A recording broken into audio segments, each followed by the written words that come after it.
माझ्या विभागाच्या वतीनं राज्याचे उपमुख्यमंत्री आदरणीय एकनाथ शिंदे साहेबांच्या या कार्यक्रमाला मी मनस्वी स्वागत करतो।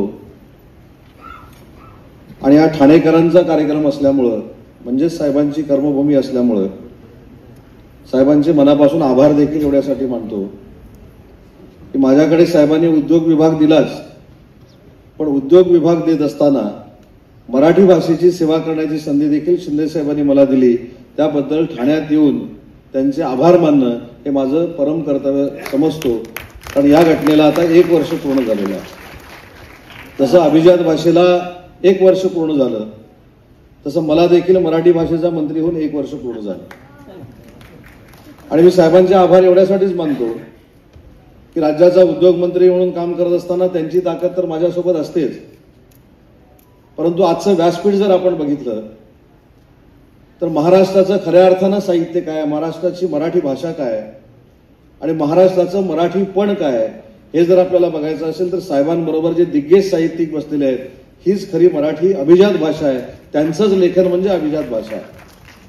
मला साहेबांना सांगताना मनापासून आनंद होतो की मगाशी मिलिंदजी मला भेटले आणि मिलिंदजी मला म्हणाले की साहेबांनी मुख्यमंत्री असताना मराठी साहित्य परिषदेला बरोबर ना काही निधीची घोषणा केली होती।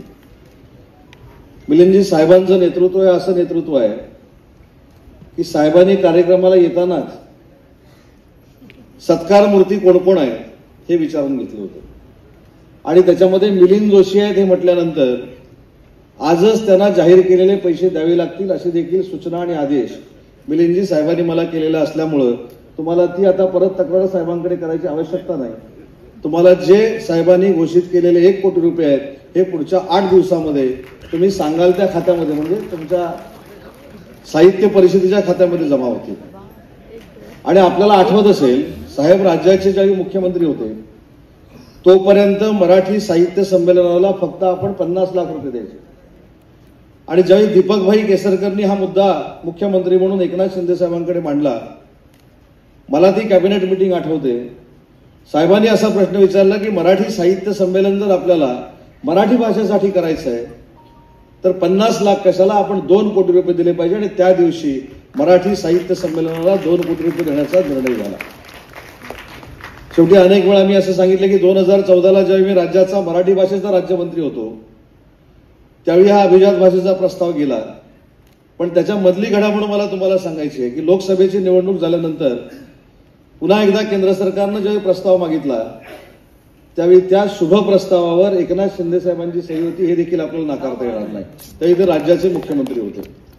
त्याच्यामुळे अभिजात भाषेला न्याय देत असताना जसं साहित्यिकांचं योगदान आहे तसं या ठिकाणी देशाचे पंतप्रधान नरेंद्र मोदी साहेबांना देखील धन्यवाद दिले पाहिजेत।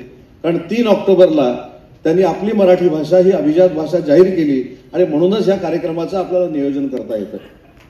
मला आठवतं की मराठी भाषेचे जे कार्यक्रम झाले ज्याच्या आपण फिल्म बघितल्या, विश्व मराठी संमेलन असेल किंवा पहिल्यांदा 27 फेब्रुवारी हा दिवस गेटवे ऑफ इंडियावर साजरा करण्याचा घेतलेला आम्ही निर्णय असेल, या प्रत्येक कार्यक्रमामध्ये महाराष्ट्र शासन हिरिरीनं सहभागी झालेलं होतं।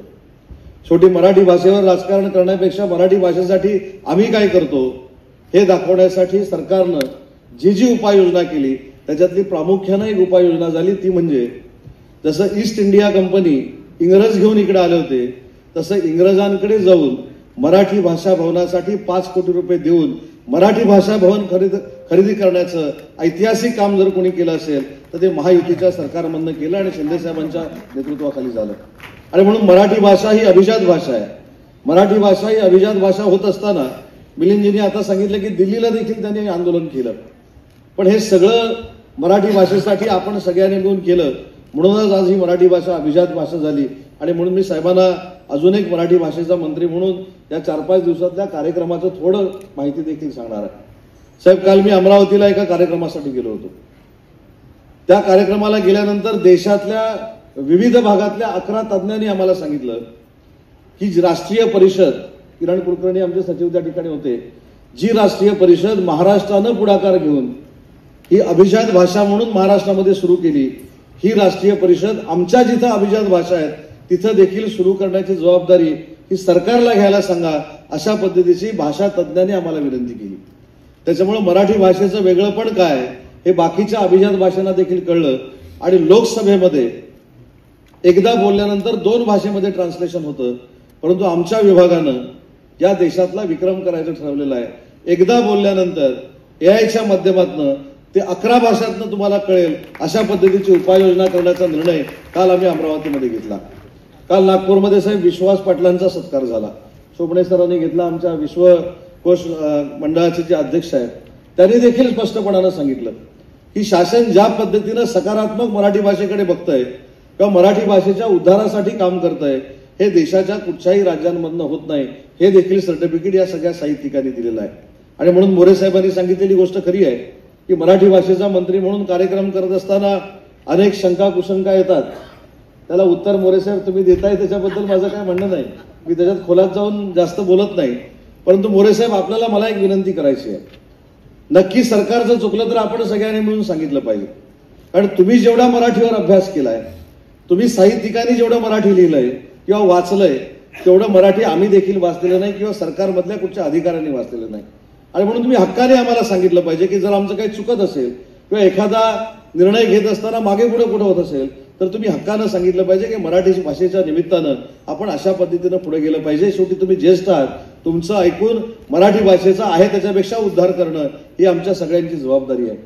आणि लोक किती डोळस पद्धतीचे असतात साहेब, खरोखरच आश्चर्य वाटतं. मगाशी मी येत असताना मराठी भाषेचा कार्यक्रम होता म्हणून सरनाईक साहेब मी एक शाल घालून आलो होतो.